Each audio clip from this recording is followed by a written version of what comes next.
Welcome back, everybody. Hey, how many times when you were raising your kids did they cry out to you, "That's not fair"? Or when you were a kid and your parents did something like disciplining you, you would say the same thing, "That's not fair." I had a conversation with a guy one time who told me she didn't think that God was being very fair to her. And I told her, God's not fair. And she looked at me with this look of shock in her face because I'm a pastor. I said, if God was fair, we'd have to pay the price for our own sin. I said, it's not fair for somebody else to pay for something that I've done.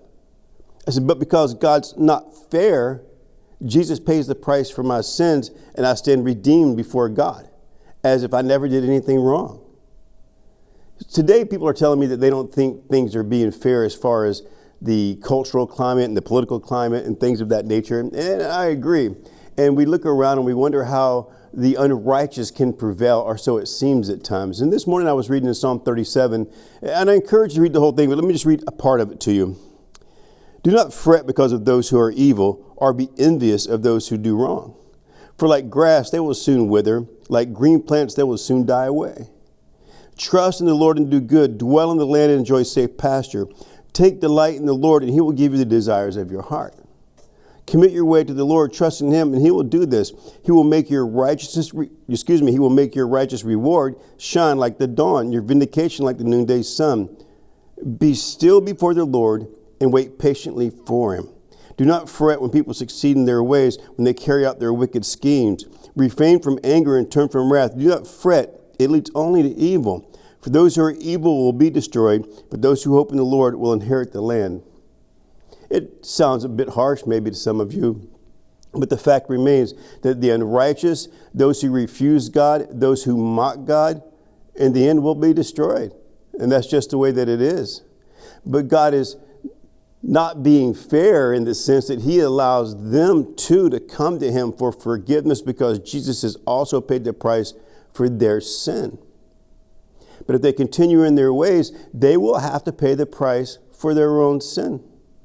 They will have to pay the price for mocking God, from turning away. And my encouragement to you is as you look around and it seems like, what's wrong is being called right and what's left is being called right, all these things, don't worry about that. I've said this several times over the last couple of months in these devotionals, and it bears repeating because we're going through this time. Don't worry about what you see going on around you. This is not your home. And don't let the world turn you into them in the way that you act, in the way that you think. Keep trusting God, knowing that he's going to take care of things in the end. He's going to take care of you in the end. This Sunday I'm preaching on the resurrection of Lazarus, and the sisters were worried because Jesus wasn't there, and why didn't he show up on time? But Jesus showed up at the right time to resurrect Lazarus, and it didn't seem like it was the right time to anybody else, but Jesus knew what he was doing. He knew all along. We even got the word that Lazarus was sick. Lying in Bethany, he knew what he was going to do. And it's the same thing for your life. Jesus knows the plan for your life. He knows what he's going to do. So I want to encourage you to hang in there. Don't worry about if it seems like the unrighteous are prevailing or gaining ground, because they're not. Because the only thing that matters is what happens in the end. And I pray that you'll say, trusting in Jesus, and you'll stay by his side, and we will, as they're saying these days, we're all in this together. I'm tired of hearing that, by the way. But we are all this together as believers, and we will get through it together in Jesus. God bless you, man. We'll see you next time.